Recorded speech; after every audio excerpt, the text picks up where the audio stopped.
Hi hello friends, welcome to our channel. இன்றைக்கி நம்ம ரொம்ப ஈஸியாக செய்யக்கூடிய கடலை கட்லி தான் எப்படி செய்கிறதுன்னு பார்க்க போகிறோம். வாங்க வீடியோக்குள்ளே போகலாம். ஒரு கப் அளவு கடலையை இந்த மாதிரி வறுத்துக்கலாம். இது 100 கிராம் அளவு இருக்கும். அதை நல்லா வறுத்து எடுத்துப்போம்.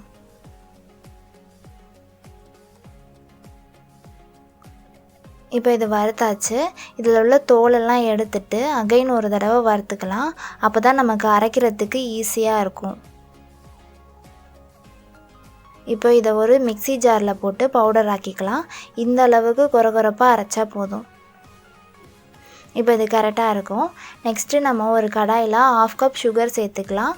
அதுக்கு ஈக்குவலாக 1/2 கப் தண்ணி சேர்த்துக்கலாம். சேர்த்துட்டு இதை நல்லா இது மாதிரி கலந்து விட்டுக்கலாம்.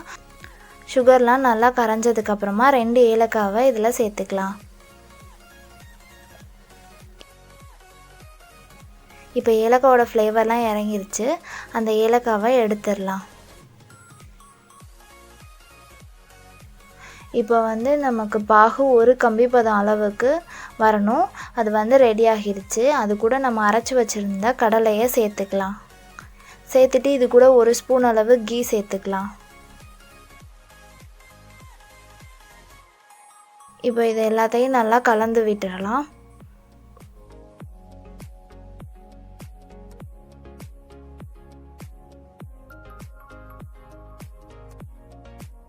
இப்போது நம்ம போட்டிருக்க கடலையும் இந்த சுகரும் ஒன்றாகிற அளவுக்கு இதை மிக்ஸ் பண்ணி விட்டுறலாம். இது நல்லா இறுகி வரணும். இறுகி வந்ததுக்கப்புறமா இதை நம்ம கட்லியாக கட் பண்ணிடலாம். இப்போ பாருங்கள், இந்த மாதிரி எல்லாம் ஒன்றா சேர்ந்து இந்த பதத்துக்கு வரணும்.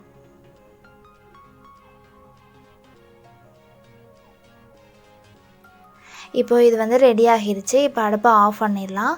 ஒரு பிளேட்டில் கொஞ்சமாக கீ சேர்த்து இந்த மாதிரி தடவி விட்டுடலாம். பட்டர் ஷீட் இருந்துச்சுன்னா அது கூட யூஸ் பண்ணிக்கலாம். அப்படி இல்லைனா பிளேட்டில் ஆயில் தடவி அந்த பிளேட்டை ரெடி பண்ணி வச்சுக்கலாம். அதில் நம்ம ரெடி பண்ணி வச்சுருந்த கடலையை சேர்த்துடலாம். சூடோடு இருக்கும் போதே இதை நல்லா பரப்பி விட்டுக்கலாம். இந்த அளவுக்கு சப்பாத்தி கட்டையை வச்சுட்டு தேய்ச்சிக்கலாம்.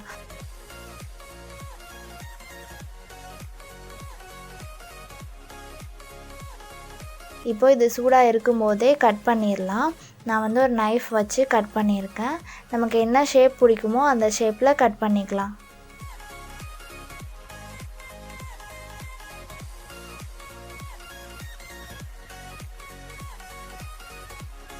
இது இப்போ நான் டைமண்ட் ஷேப்பில் கட் பண்ணியிருக்கேன்.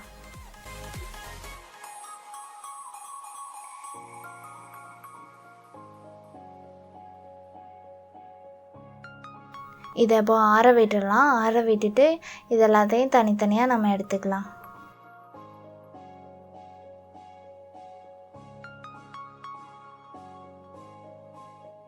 ஓகே, இப்போ நமக்கு கடலை கட்லி ரெடி ஆகிடுச்சு. இதை உடச்சி பார்த்தோம்னா இந்தளவுக்கு மொறுமொறுப்பாக இருக்கும். ஓகே ஃப்ரெண்ட்ஸ், கடலை கட்லி ரெடி.